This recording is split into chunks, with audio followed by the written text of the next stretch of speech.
দেশে বিদ্যুতের চাহিদার তুলনায় উৎপাদন সক্ষমতা বেশি থাকলেও বাস্তবে তা কাজে লাগছে না।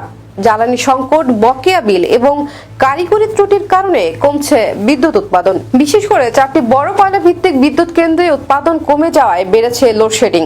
বিদ্যুৎ উন্নয়ন বোর্ড সূত্র জানায়, দেশে বিদ্যুৎ উৎপাদনের সক্ষমতা প্রায় 29,000 মেগাওয়াট, কিন্তু কয়েকদিন ধরে উৎপাদন হচ্ছে মাত্র 12 থেকে 14,000 মেগাওয়াট। অন্যদিকে চাহিদা রয়েছে প্রায় 14 থেকে 15,000 মেগাওয়াট। ফলে প্রতিদিনই ঘাটতি তৈরি হচ্ছে 2 থেকে 2,500 মেগাওয়াট পর্যন্ত।